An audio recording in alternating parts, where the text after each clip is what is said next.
Are you ready for some black sheep? What was that, everybody? Exercise is live!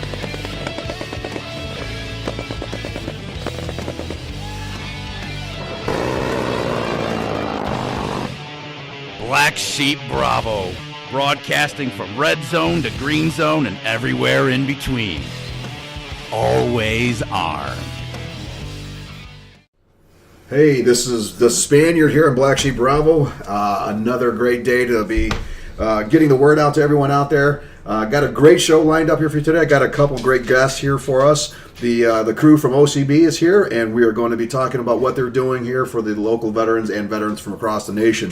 So without further ado, I'm going to go ahead and introduce the man in charge, Jason. Go ahead and give us a shout there, Jason.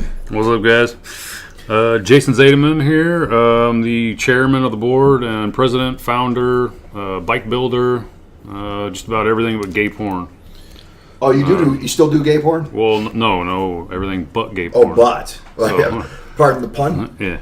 But we build bikes with these guys, and it's Sundays are a day that we all look forward to. So Operation Combat Bikesaver, what we do, if not a lot of people are fully aware of what we do, we're very small, very new. What we do is we work with combat veterans with PTSD, TBI, depression, and newly first responders. We take care of them too. Anybody serving our community or our country. If they have PTSD, TBI, depression, and they'd like to join our program, it's a therapy-based program where they come out to our shop. We assign them a motorcycle, and they work with that motorcycle, and they build it, and they learn how to weld, fabricate, all kinds of stuff. And at the end of it, the bike is theirs once they finish it, you know. Mm-hmm. But they have to work on the bike. We don't just build a bike for them and give it to them. Yeah. You know, so. And how long have you been doing this? Since October of last year. Okay. Cool. That's when we were official. That's all right. Yeah, that's really good. Are you starting to get a lot of response yet, or what's the story on that? We have been bombarded. There's sometimes we have, and I just do this out of my garage. I've opened up my garage since I finished my bike. I don't need it anymore. So this is kind of how the program developed, and then since then we've grown as a board. We have tons of members of people, volunteers that just come out. I think one Sunday we had like 26 people out there one day, all working on bikes. And since we're so small, we can only work on one bike at a time. So a lot of the other candidates that have been approved into the program, all they can do is just come out and help and volunteer while they're working on the other candidate's bike. So. Okay. What's the normal turnaround of when you get a candidate and they come to you and they say, I want in? Well, how long does it normally take to rebuild a bike? Well, normal, and then there's what actually did happen. So our first bike, we've only done one bike so far. We're on our second build.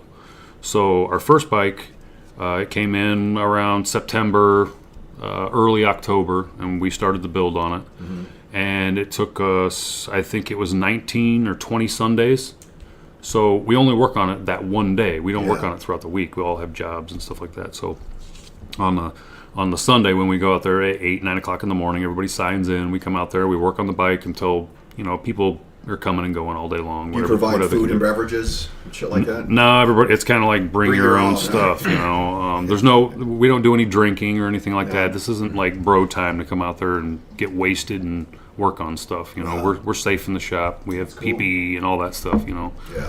You know, if we want to horseplay, we go outside. We hit golf balls, or I'm unincorporated, so we go out. So you can do that kind of shit. Throw some rounds downrange. Or I have a course out there too, and we're looking to try to get some little dirt bikes and stuff so we can tear around in the yard back there. I got a little course dug in back there. But the biggest thing is the camaraderie of coming out there and hanging out. So this ain't a time to go out there and get wasted and screw off. Right. We're all getting dirty. We're all busy. We're constantly being focused in building, getting your mind off of negative things. Right. So when you're out there, you don't have time to be thinking about anything else. But I forget to eat, I forget to drink, I forget everything. Yeah. When I'm out there, I am totally consumed with being creative and trying to problem solve. Nice. So we don't just take brand new bikes and slap paint jobs on them and flip them out there. Right. These bikes, we're taking in a big pile of shit. Right. So this thing is beat up. We don't want something brand new. We had Calumet Harley Davidson in Munster. They offered us a brand new bike at one point. Yeah. That was when we did the 24-hour march. Yeah, I remember that. Yeah. So they offered a brand new bike, and I was like, man. And then I'm thinking in my mind, I'm like, okay, I'm about to tell this lady no. And my guys are going to kill me, but I just turned down a brand new bike to build. Because that's not the idea. Right, because it's kind of... It has to be a challenge. It's got to be... It's almost like a way of explaining to people you're rebuilding something as well as the person who's building Exactly. it. It's metaphorical. Metaphorical. Yes. That's a good word. Yes, I love that word. It rolls off the tongue nicely.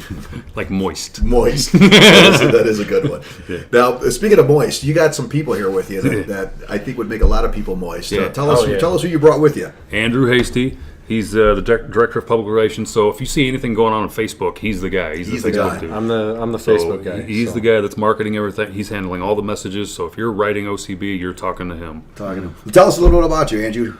Well, I'm 26 years old. I didn't ask you what your age was. Well, okay, all right, sorry, fair enough. Long walk on the beach. I'm a Marine Corps vet. I've been out for 3 years now, almost 4 years. I was a 2nd Battalion, 3rd Marines out in Hawaii.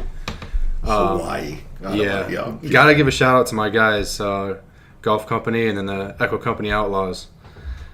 Right, Doc? Anyway, I've been back, but now I'm a student at Purdue Cal and running the Facebook page for Operation Combat Bikesaver. And on the Sundays, he's out there. He's taking care of anything that we do. He does our live feeds and everything, so he's videoing everything that we're doing.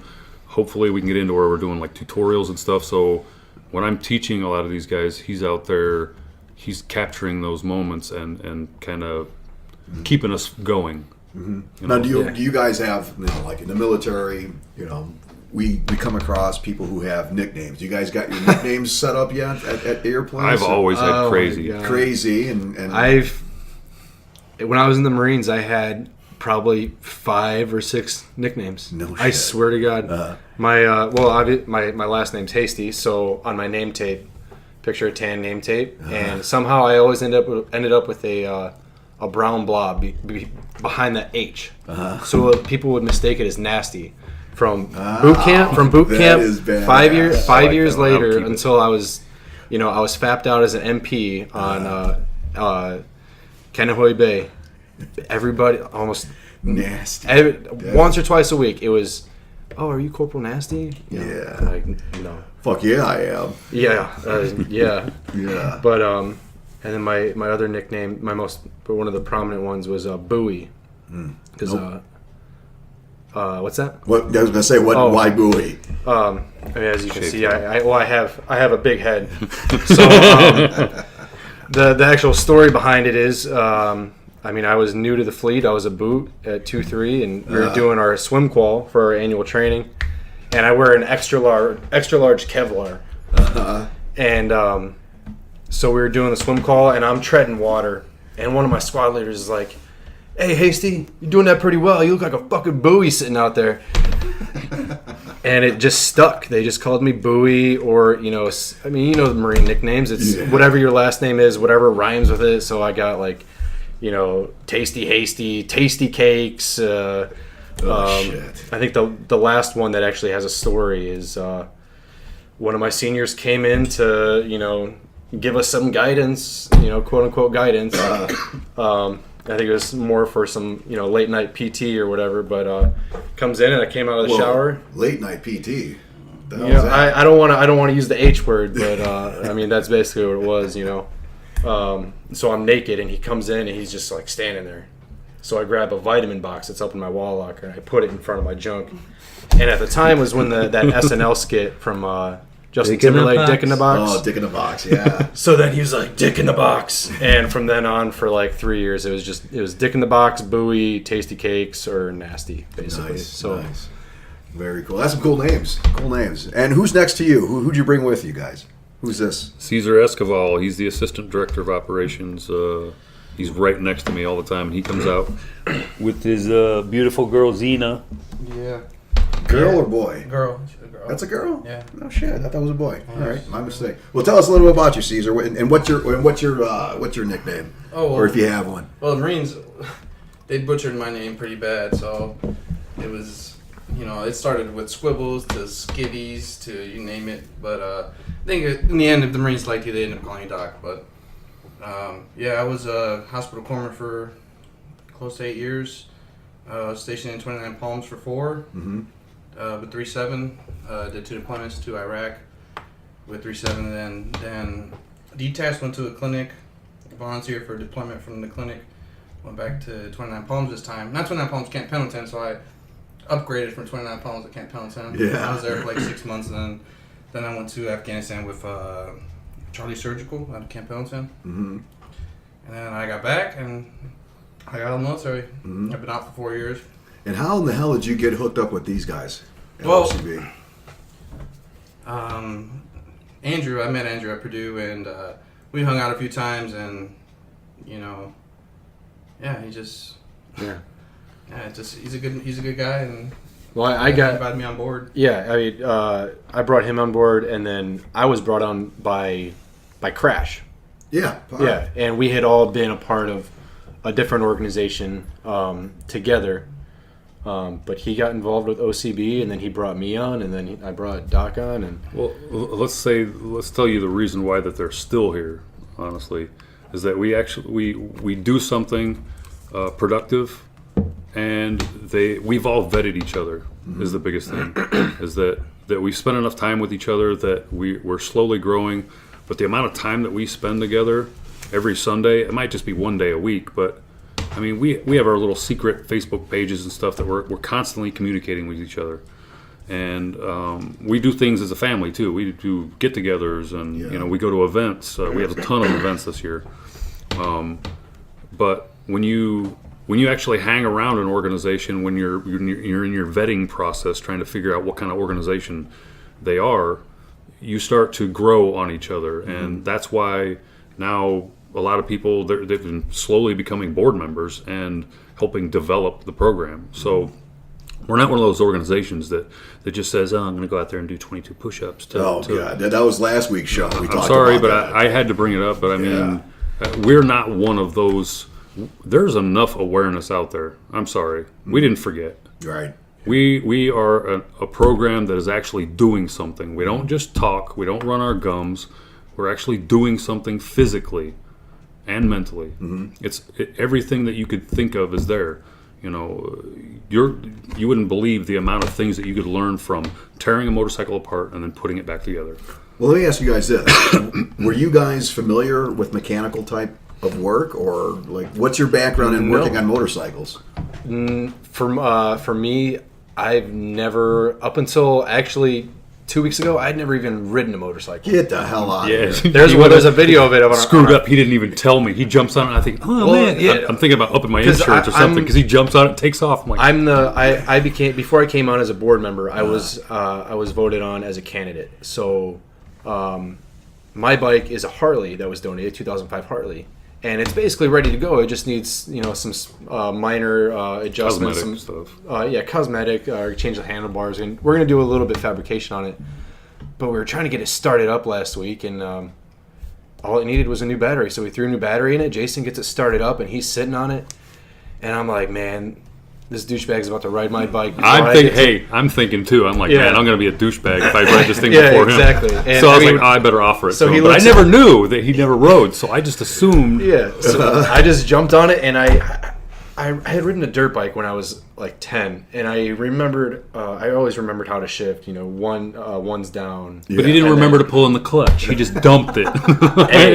At least he was holding on to the brake, so the rear tire started improvise spinning. and overcome. That's I made it the name work. of the Damn game. straight. Name I of mean, the I game. didn't get out of first gear, but I mean, I was moving, and so I rode. But like I said before that, I had never ridden a motorcycle. I had never worked on a motorcycle. Even cars. I think I had my dad showed me how to change an oil like one time as a kid, but other than that, I never took machine shop or anything. So, Well, one of our candidates that we have right now that we're working on, it's a perfect example. He was worried in the beginning. Oh man, I don't know anything about this. I was like, you're going to be surprised. Think about now your mindset that you're in right now. Yeah. You don't realize that you know that you're a novice and you're afraid to do these things, but what you learn... You said novice. Yeah, novice. Novice or novice? Novice. I think it's don't know. I think Is it's it soda, novice. pop, whatever. I call it soda. I'm from the West I don't Coast. know. Oh, I think West it's- Coast, But either way, novice. I think she farted. That Yeah, is- I've been that- smelling that. I thought it was one of you that guys, is so I didn't pretty say damn anything. So- right. So Skunky. the mindset there was on not knowing anything. So then you're in there for a while. I was like, and I told him, I was like, you're going to take this for granted later, and you're not going to realize. You're just actually going to start jumping in and doing stuff. And then months from now, you're going to be like, you're not going to realize that now you know how to grind. Now you know how to weld. That's a good skill. I taught yeah. a lot of people how to weld so far. I mean, a crash course in it. Right. You know, but at least now they have the basics and they understand the chemistry behind how it works in melting two pieces of metal together. So as you're going through that process, and Caesar, for some reason I have a very amazing way to analogize and come up with. Granted, some of my analogies are a little overboard, and I won't even mention the one. Yeah. Go I have a ahead, major- say it. I no. mean, the FCC is not going to come after us. No, so because No, now you got me intrigued here. What is You this you're have to talking okay, about? I'll church it down a little bit. Okay, so I like to exaggerate. I'm a tenfold kind of person. I give you tenfold. You give me 10. You give me good. I'm going to give you tenfold good. Yeah, you give me bad. I'm going to give you tenfold back. Yeah. Bad, and you're going to hate life. Yeah. So I'm that kind of person. So on how I emphasize things and put the exclamation point on when I'm explaining something, these guys love it. Is that because I'm a man of my word. If I say that I'm going to do something, I do it. So I always say that the only way these guys are waiting for it. I'm waiting. we had a discussion about it last week, and If I say that I'm going to suck a big dick, now I'm not homosexual or Normally- any of that normally way. you say I'm big straight black as an dick, arrow. My wife be is fair. gorgeous. She's a trophy wife too, just Yeah, like yours. yeah. So if I say that I'm going to, because I'm emphasizing the fact that if I say I'm going to do something, even though I don't want to do it, if I say I'm going to suck a big dick, big black. I'm going to dick. guzzle Big that black shit. dick. I'm going to swallow it. I'm going to blow bubbles in it. I'm going to go overboard. Yeah. I am going to do it the best that I can. But if I said that I'm going to do it, I'm You're going to gonna do it. That's gay. So I'm the same way with anything. So if I say that I'm going to build you a motorcycle, I'm going to teach you how to weld, I'm going to help you walk again, I better be damn careful before I say something. You know, I don't tread lightly. If I say I'm going to do something, I'm going to do it. If I'm going to suck it, man, I'm going to go at it. Damn, you're gonna get full steam. I'm going to cup it. I'm going to do everything I But can. see, man. the irony in that is he's saying, he needs to, think about what he's saying Exactly. I don't just while he's saying that he's While going to he's suck a big black dick, and It's the emphasis. It's the exclamation The point. emphasis. The right the syllable. emphasis. Yeah. yeah, but The novice. Our discussion last week at the shop was he was saying it, and someone that was new came in and walked in, and they heard it as he was saying, and they're like, Because they don't know What me. am I walking and into? I was like, I am you gotta blunt stop as- saying it. You just gotta Yeah, but they got to realize when you're coming into this, I want to create this atmosphere of that camaraderie of being right back in the barracks or out in the field or on a training exercise or whatever you're doing. I want that sense of home. there's no shortage of that. No filters. No filters. That's good. Now, Caesar, do you have any background in working on mechanical shit? No, I don't. So what are you bringing to OCB besides your awesome beard and mustache? My dog. And your dog. I don't know. I just like, to be honest, I just like seeing. Oh wait, and the Latin heat. You can't forget Oh, about the yeah. Latin Brum, heat. bum, bum, bum. Dang, you got me on that one. Yeah, well, that's what I mean. You got to have some Latin. Every organization has to have some Latin That's heat. I me. mean, that's why that's why I'm the Spaniard, man. I got to bring that Latin heat Gotta wherever bring I the hot go. sauce to the taco pits. That's right, man. We're the Taco Pit brothers. So what do you bring to Well- OCB? What is your contribution, or how do you what is your role? Okay, well, I don't know. Like right now, I just watch. Usually in the military, being a leader, you usually watch and you observe people, and then you write down like what write down physically, but you mentally. you take notes. Yeah. You see people do their strengths, their weaknesses, and like with Jason, he resembles me a lot in the way he functions. And probably does. He was working on his computer. I was watching him, and he was picking different fonts for to show people different examples of what you do. He's picking all the fonts I was picking in my mind, and he was scrolling through all of them. And just the way he organized everything, I just want to be able to help him out with his stuff so that he can get his OCB going. So I can. Yeah. Right now I'm retired. I just don't want to be at home all day. Yeah. Because and you probably guys get a lot of that where you get these guys and girls that come in and say, you know what, I'm stuck at home, man. It's driving me crazy. I don't want to be at home. So is this a good avenue for them to say, I'm getting out of the house. I'm learning a new skill. Well, see, to help to explain what's going on with Caesar and Caesar is new on, and we've been around each other several shop days, several events, DAV meetings. I see Caesar everywhere. He is deeply embedded in the veteran community. Yeah, he does a lot of stuff. He knows a lot of people. So why wouldn't I want him to join with us? He's already with us with everything that we do. Right. So in Caesar's defense here, he's new.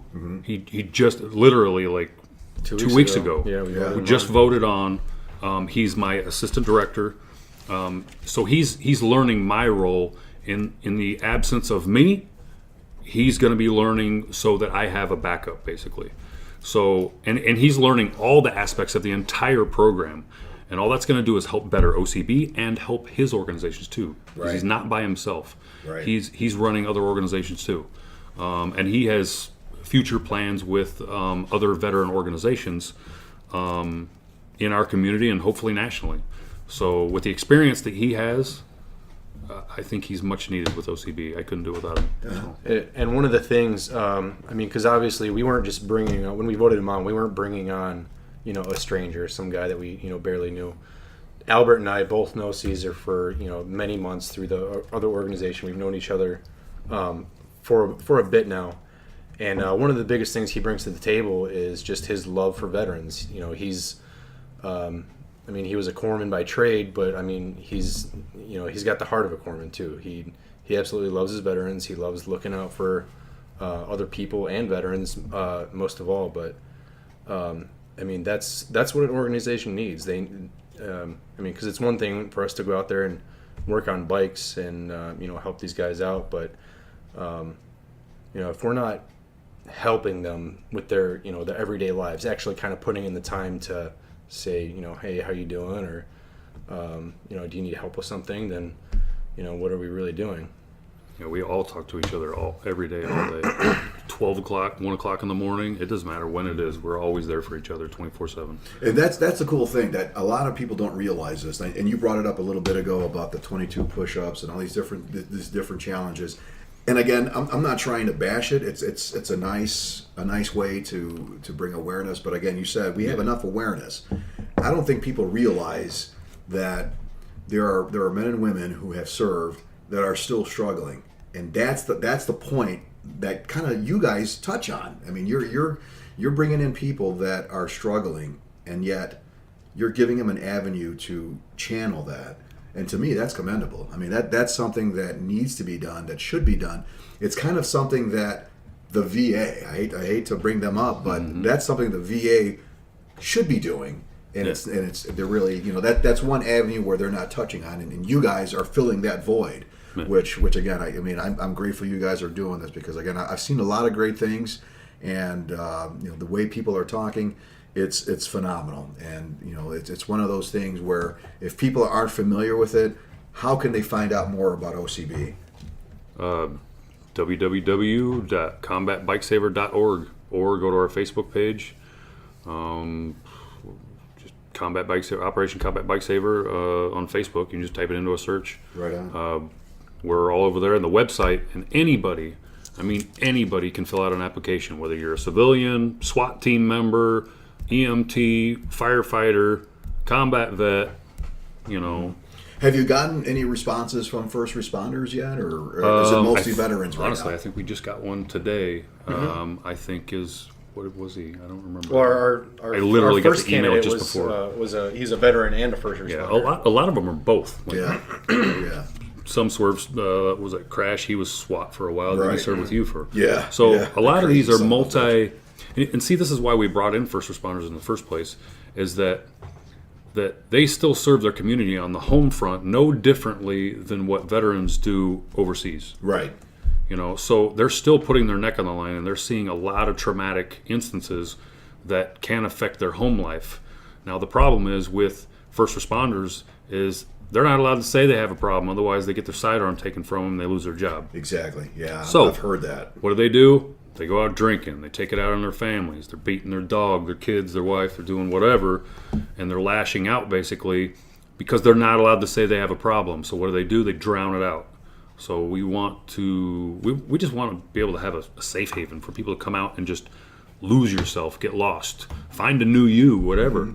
How this all stemmed from was I was building my bike. I got it done. I'm an artist. All-around artist. I'm a welder, fabricator, carpenter. I do everything but gay porn. So anything artistically, you would reach so much more if you included that gay porn. Yeah. I mean, I think you're selling yourself short. But the creative, I do tattoos too. So get out! You do tattoos? Yeah, I did half my left arm. Well, hell, man, what am I waiting for here? In my spare time. Yeah, spare. So how this came to be is that I finished my bike. And I was at a point where, and I own my own business too, so I'm busy doing a lot of other people's things as far as business work. So I finished my bike and I didn't have another project, and I'm limited on funds. I'm not a rich guy by any means. I'm hard knocks. I grew up poor. Yeah. So I'm still not ahead. You know what I mean? So I bought my bike for $600 off of Craigslist. I don't have a Harley. I have a KZ 1000, 1979. Arizona Highway Patrol bike. Yeah. And I chopped the shit out of it, and I turned it into something that you see my bike. It doesn't even look like that. You can't tell it's a KZ. Yeah. I mean, it just looks like a chopped out, skull crusher. It's a badass bike. So once I got done with that bike, I was kind of like, even my wife's seen it. I was kind of like on edge. It was like I wasn't being creative, and I needed to get out and do something, and I realized I was like, man, I need to get back out in the garage. When I got back out in the garage, I was like, I got my happy back. So I started like spinning in my head. I'm like, man. So me and 3 other guys bought a motorcycle from a guy, and we started to. And at this point, it wasn't even a program. We didn't even know. We were just going to like work on bikes together as friends, and kind of hang out together. That's kind of what I wanted. I wanted to hang out with friends and build bikes together. Right. And then we were going to turn around and sell them, or we were going to raffle them. So then, So this is with clothes on or clothes this off? This is all fully clothed. Fully clothed. All right, so I wanted to be clear. I mean, some were wearing boxers and the chubby was showing through or whatever. But I mean, it happens, man. Everybody's got their thing, So it's been evolving since then. It's just turned into something that's just helping a lot of people. Everybody looks forward to Sundays. Yeah, that's good. So. You know what? And I see your posts, and one of these days I'm going to make it out there. But like I mentioned before, I got a couple things on the burners, but I'm going to make it out to your place, man. Definitely going to make it out there. I don't know shit. Well, if you about wait too long, we're fighting to get a building right now because we want to be able to work on 15 bikes at one time or 30 bikes at one time. Yeah. Because candidates are waiting in line. They're spending all their time working on some other guy's bike. Right. And nothing against them. Right. They love helping out. That is the fun of it. Yeah. And the learning. That is fantastic. So. All right, I'm going to switch gears here real quick. Now, you guys, I know, Nasty, you were talking about you're a student. Yeah. You're a college student. Mm-hmm. How is that going for you right now? What's it like going to college in a civilian world? Honestly, honestly, I want your honesty. Honestly, it's been great so far. Yeah. I think that was more my mentality going into it. I know that I went into it thinking that, expecting the worst, that there was going to be, very liberal professors that, perhaps didn't like the military or had comments on this and that. Or there were students that felt certain ways about it, but I basically just I kept my head down and I stuck to the work. Wait a second, you kept your head down where? Yeah, in the professor's office? Are we talking in this classroom, or are you talking in the books? Extracurricular activities. Is that why you got the honor roll? Yeah, D's list. Or the D's list. It comes out. It finally comes out. Yeah, literally. But no, I've just been. I don't know. It kind of came naturally. I just. It came naturally. It did. It did. Man, I'm just putting my foot in my mouth, aren't I? Fucking hey, man. That's why you got the great A's. Yeah. That's I just. Good. I come. That mustache. You just finish using it then. I keep my head down and I come naturally. So there you go. There you go. Best advice for military going into college: just keep your head down and. Come naturally. What are you studying? What are you studying at Purdue? Well, originally I was going as a English teacher, high school level teacher. Holy shit! I could just imagine that. I think you'd be a great teacher. I thought so too, but unfortunately, I kind of lost the passion for it. There wasn't really a whole lot of incentive. Because if you want to be a teacher, if that's the way you want to go, you have to have a love for it. Yeah. And I just kind of discovered that I didn't really have a love for it. Well, that's good. At least you found that out early on. Well, that's good. Oh, yeah, about halfway through. And then the next best thing that I could really, that kind of struck my eye was English literature. Mm-hmm.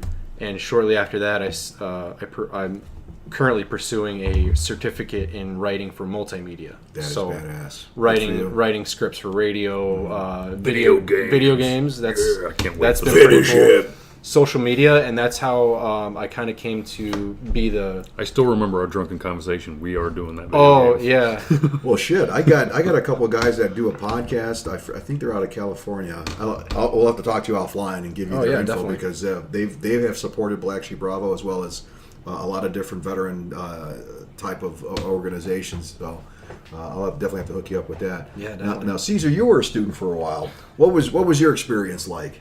Well, I had went into, I guess I joined the military because I didn't have an option to go to college. It was an option, but it wasn't for me. Right. Yeah. You know, when I got out, I went back in, but the anxiety was still there, all the school stuff. Mm-hmm. So I wasn't prepared mentally. I was more of a, like, I would write a whole paper and then I'd delete it and then start from scratch. Yeah. Knowing Are you a perfectionist or? I'm not really, but I guess, you know, typing up 5-paragraph orders and mission statements and all that shit has to be really professional, you know? Yeah. And, you know, like, every time I'd seen it wasn't good enough. But, you know, these kids are 18, 17, 18 kids. They're just writing whatever and then they submit it. But I couldn't get past that until now. Yeah. So now, hopefully, now that I don't, it was bad. Yeah. I tried to do the whole, you know, the disabilities office and take the tests upstairs. And, Right.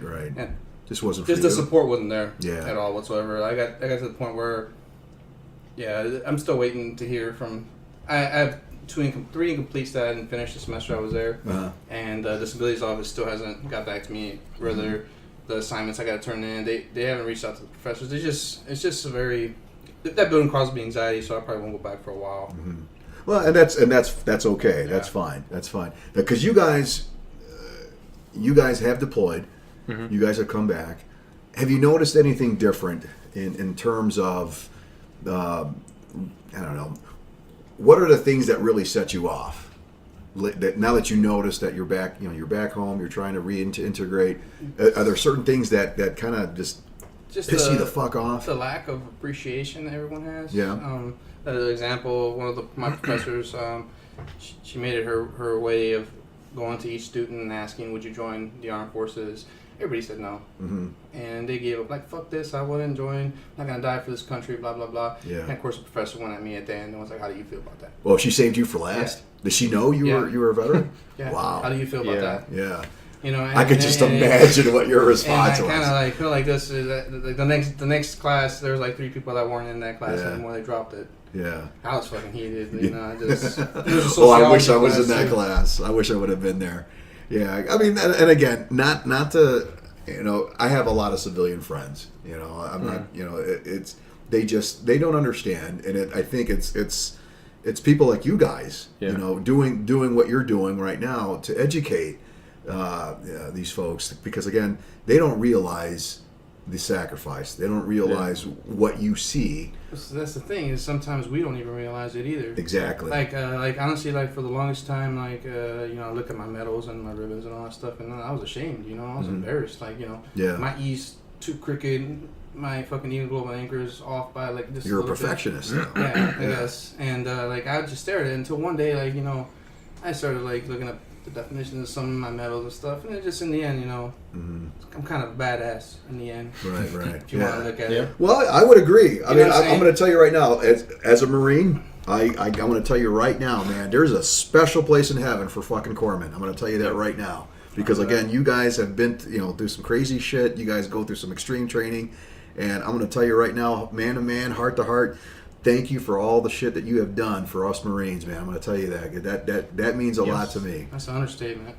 Yeah. Let me tell you. From People pulling their pants down for no reason. I was gonna say, yeah. In fact, I was going to ask you Hey, about Doc, this. check this out. I was going to ask you And then about this. It's worse because the first week of deployment, everybody gets rashes. Yeah. You're not used to being in that dirty and shit, and it's just like every 5 minutes. Yeah, or the And then you got to give the first, the boots, Oh, then you the first few times in the field, I knew I probably did it myself as a boot. Some of my junior guys, I know for a fact, did it, and it was always the corpsman that had to deal with it. They go to the field and they're unprepared. They don't have a change of socks, or they don't hydrate or whatever. So on the range movements or the hikes or during a range itself, they end up going down as a heat stroke or a heat casualty. Yeah, you can see the they guys blisters getting on their dragged. they've got MRSA on their feet and stuff, and poor Doc's got to pick up the pieces. You gotta clean that shit. Yeah, it was bad because some of the Marines that you deploy with, they're not all the guys from the commercials. Running, and there's the guys that fall out. Then that's for me when I first got 29 pounds. I was scared because I was like, I joined the Navy, I joined the Marines. Yeah, the Navy. And then you're in the a desert, 29. Yeah, and then I start working out with them, and I start PTing with them, and then of course, you get motivation. You get Marines saying like, "You gonna let that squid pass you up?" And yes, you are. Yeah. And that's just the motivation I use sometimes. I know sometimes, like. Let's not forget who submits or administers the silver bullet. As for a heat casualty. It's always the corpsman. I had a first sergeant tell me one time, he said, I don't care what happens to them. I don't care if they fucking sprain their ankle. I don't care if they fucking anything. Give them a motherfucking silver bullet. I was like, first sergeant, I can't do that. He's like, but I'm telling everybody that. Why don't you explain what the silver bullet is? It's such a different... explain the silver bullet for those that don't know what that is. The silver bullet is, of course, Marines tend to overtrain with a lot of... They do a lot of stuff they shouldn't be doing, but... they produce a lot of heat casualties, so when one falls over, you usually have to... It's kind of romantic sometimes, but pull their pants down and shove the thermometer up their ass. I had a guy one time I was doing Bridgeport Mountain Warfare training. He had a fever before we went on a hike, and I gave him some Tylenol before, and we were up on the mountain, we're all carrying these big ass fucking antennas, taking turns carrying them. We finally set up, and of course I'm the corpsman, so I just fucking lay down and go to sleep. Yeah. He sets everything up. But he comes up to me, he's like, "Hey, it's been 4 hours. Do you want to check my temperature?" I was like, "No, man, I want to check your temperature again." He's like, "Well, the doc at the BAS said you gotta check my temperature every 4 to 6 hours." And I was like, he had a timer set, huh? I was like, "Do you feel better?" And he's like, "I feel better." Yeah, I was like, and I touched him. I was like, I did the little kid thing. I was like, "You're not hot, brother." Did you put your cheek on his forehead? He's like, "It's okay. We'll go over here. Nobody will see." This motherfucker pulls out one of those those sheets, those warming sheets, the reflector ones. They look like a little. It was so romantic. It was like on the side of a mountain. Like I draped it over him. He bent over, fucking doggy. I just Damn. Sounds like he wanted that. I'm pretty sure he did. He wanted that. Yeah. And then sun protection. You also got to, you have to have a certain SPF.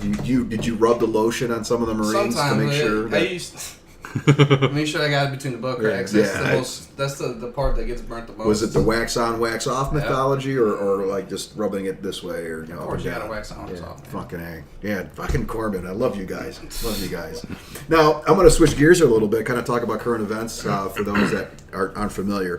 It's kind of a somber topic. I hate to bring it up, but I wanted to bring it to everyone's attention because it just came across my wire a little bit ago that there was actually 2 plane crashes that happened today. One was the Navy Blue Angel crash that died in Tennessee. The pilot actually died for that, and another one was a Air Force Thunderbird jet that crashed doing a flyover at the Air Force Academy graduation in Colorado. So I just wanted to give our condolences to the family members and the pilots that were flying those jets. Also, another somber story. I wanted to just bring this to note that there were 3 soldiers that were killed and 6 are missing from an Army truck that was washed away over in Fort Hood, Texas. There's been a lot of different, a lot of rain happening and flooding going on in Texas, and these soldiers were there to help rescue some of the citizens there, and their truck was washed away. So I definitely want to give our condolences to the soldiers and their family members and their friends and loved ones about that. So again, people don't realize that even in peacetime, even in the States, if you're wearing that uniform, nothing is safe. I mean, there's always that potential of harm and danger, and that these men and women make the ultimate sacrifice and you never know, what's going to happen. And these 3 incidences were, an unfortunate accident. And like I said, our thoughts and prayers go to their loved ones and their families. So again, that should be hitting the mainstream media here pretty soon. But I just wanted to mention that. A lot of things going on in the country today. Just recently, there was a shooting at UCLA. Actually, they were doing some research, and the actual shooter was supposed to be looking for 2 professors, but only found 1. And again, that brings up the hot topic of gun control. Should professors and teachers carry guns? What do you guys think? I think if they're trained, they pass background checks. I think if all the checks and balances and all the things that are out there to secure and make sure someone is mentally stable or financially stable, there's a lot of checks that I think that if they're in place to verify and check to make sure that some of these people are well trained, or courses that they have to go through throughout a year or so. They have to qualify once a year or something like that. I'm carrying right now. I was going to say that you're carrying. Nasty, what do you think? Well, I mean, honestly, I think it should have been done a long time ago. I think that teachers should be carrying. I mean, all the way back from Columbine. Mm-hmm. Since then, I mean, that was nearly 20 years ago. Yeah, right. And I mean, since then, there's been a number of school shootings. And when these school shootings happen, I mean, even now today, we had a gun drill every semester since I've been at Purdue Cal.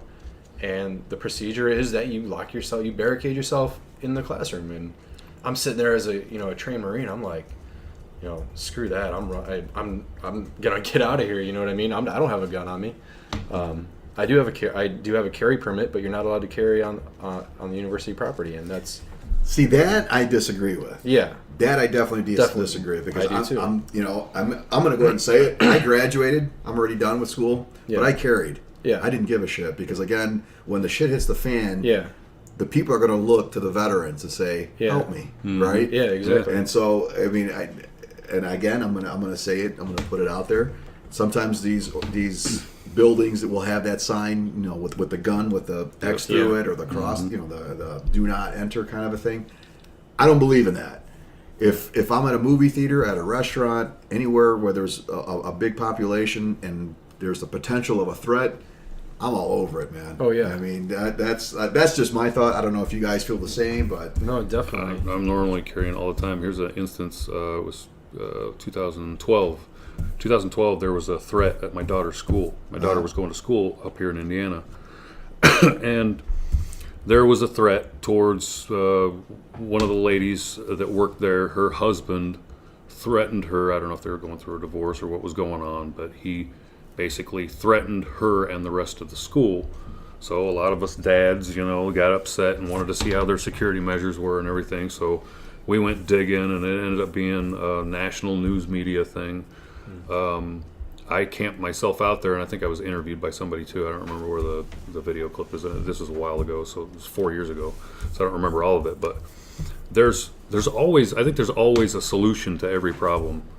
So what I offered, I went to one of their board meetings or something like that, and what I offered is that if several veteran dads, or they could be any dad, they could volunteer time throughout a week, because all they have is a school resource officer. Mm-hmm. that shares. So I think it's Hanover, right? Yeah. So they have one school resource officer that travels from the high school to the middle school to the elementary school, back and forth. If there's ever a problem, they just call them. Right. But otherwise, anybody can walk through the front doors. Yeah. And then the only thing that's protected is the people in the front office. The doors walk straight into the rest of the school. You can go classroom to classroom to classroom. Mm-hmm. Yeah. But instead, they should be directly into the office, and maybe a center area where they have to punch in, show some ID, something to verify the fact that they are supposed to be there. Yeah. And that at least you're protecting. So those school officials should be under the assumption that they're protecting their kids too. Right. And they should be able to lay down. Well, like you said, Columbine, that happened 10 years, 15 years ago. I mean, it's been a while. Yeah. It was in the 90s. Yeah, it was like 90. Because my daughter, she's 20 now, and Yeah. she was like 3 years old, I think, at the time. Yeah. And that was shocking, because it was all on TV. You would think by now, the schools and all the different security agencies and police departments would have it. But again, I think it comes back down to the politicians, that they're saying we don't need guns in schools. because there is the officers. I mean, I was even a resource officer at one time, and it was one of those things where I was ready. You know, we were armed, we had everything we needed, but there was only a couple. Yeah. Right? You have a big school campus, they needed more, or like you were saying earlier, train a teacher. If a teacher is capable or is willing to do it, I say why not? A teacher should be armed. You never know. Especially if we got open borders. At the very least, allow, you know, I mean, obviously it would depend on the state laws, but I mean, Indiana's a concealed carry, technically open carry state.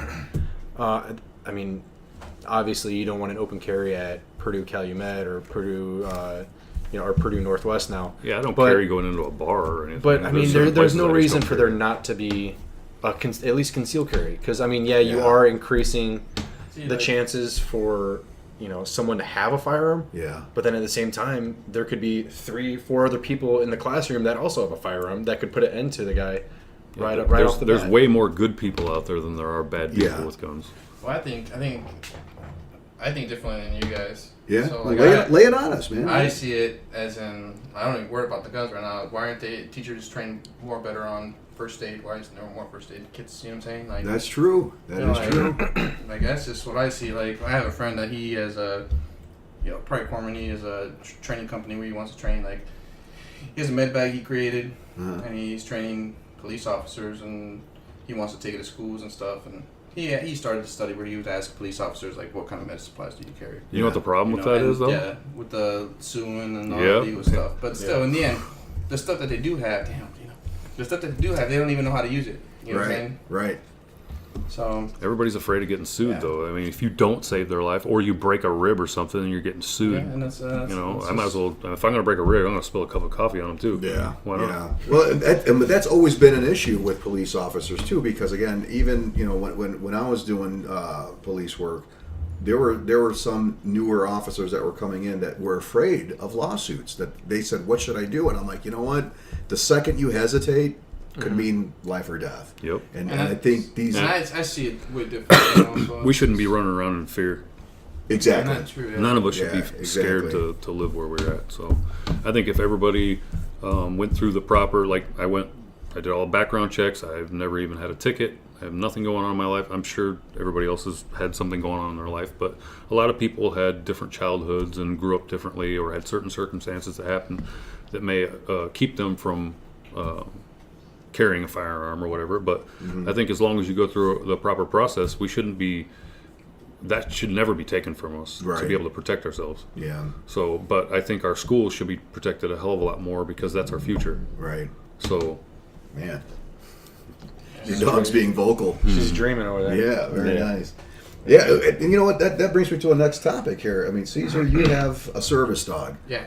How? Tell us a little bit about your service dog. Well, I got her as a puppy. She was probably like 8 weeks. I got her through an organization.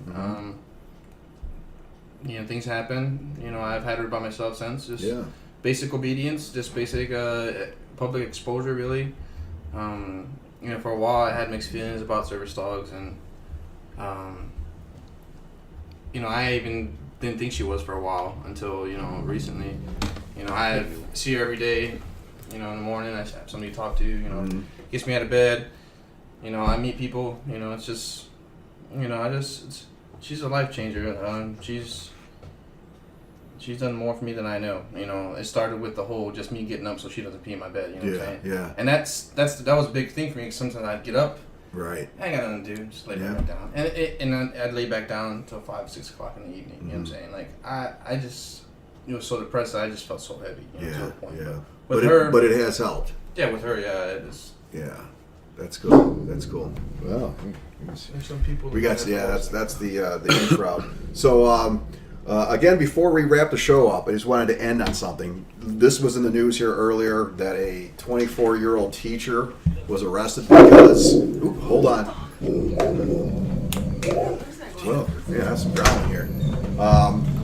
A 24-year-old teacher was allegedly caught having sex with a 30-year-old. And Nasty, you were talking about being a teacher at one time. I don't ever remember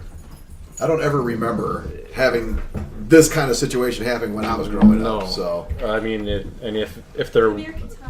if there was, you weren't blabbing your mouth, you know. Yeah, As a like- 13-year-old, I mean, granted, the situation itself is not right. But I mean, as a 13-year-old kid going through puberty, and you've got to, I mean, because the picture that the girls, the teacher's Did they pretty make a good movie looking. about that? Yeah, I just watched I mean- the Adam Sandler movie. there could have been. I'm just saying that Yeah, this good ain't for the him. first time though. I've seen this before. Oh Where yeah, you see it. there was all over actually the place. a Cincinnati Bengals cheerleader who was a part-time teacher or something like that. Yeah. And she had sex with some 13-year-old. Like, man, Yeah. this dude, this kid, who's probably now like 16, 17 years old now, is probably saying, yeah, whatever. But, why is this, has this always happened, or is this because we have so much Should have happened to me. media? Yeah. Yeah, I mean, Guys think it that way, but I mean, I can't see how parents can have trust in their teachers and in the system.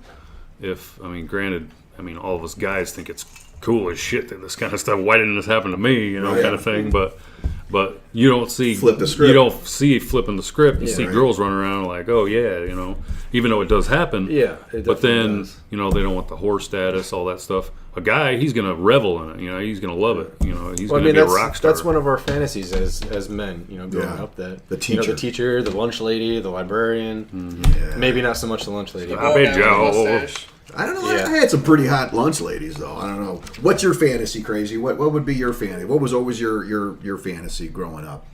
Man. I'm going to come back to you. Nasty, Oh, what do you man. think? I know What my was- wife's listening to this. Who knows? It might spark something in the bedroom Yeah, later. I don't know. Gosh, I couldn't even tell you honestly. Come back to you. Yeah. Caesar. Hey, straight up librarian with the glasses. Straight man. up librarian. You see, I Straight think up- that's I straight think up. that's kind of common, man. That's kind of common because you got with the glasses or no glasses. With the glasses on the ruler. Oh, the ruler. Yeah, I might be loud. Honestly, mine was twins actually, and that stemmed off of a story from my dad. My dad was a Marine. That's why I kind of wished I was a Marine. Yeah. My dad wouldn't let me be a Everybody Marine. Anyways, when he was in the Marine Corps, he dated a twin. Wow. Now those twins, he didn't know it. He loved it, but they swapped on him all the time between him and my uncle. Yeah. So they never knew which girl they had until one night. I guess she come walking in and joined them. So Oh, that was one of man. those things. Yeah. That is wild. So I always thought that is would have been a wild. cool thing, but Yeah, I could dig that. Twins. but otherwise, I like you. I have a perfect wife. yeah. I, Well, yeah, I'm not I- gonna. She's probably. I don't want anything Yeah, else.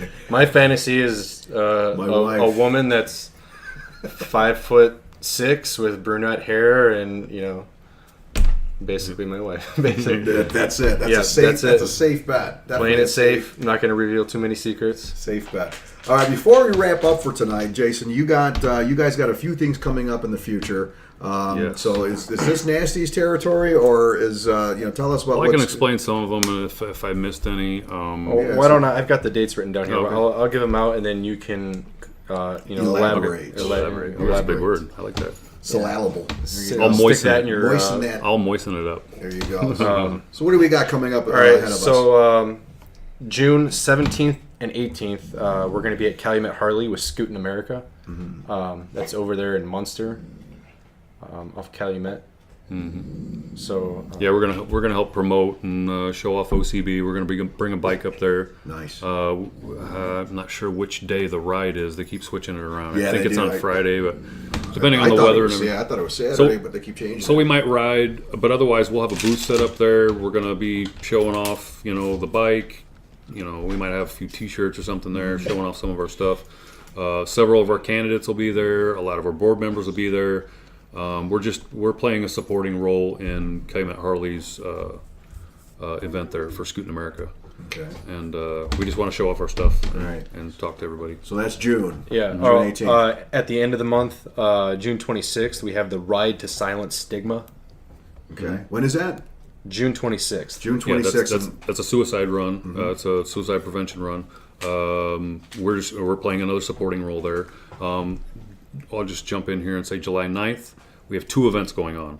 Now these two events, the organizers are actually raising funds for OCB. Now these are organizations that are trying to raise money for us. Nice. So July 9th at Calumet Harley is American Muscle. Okay.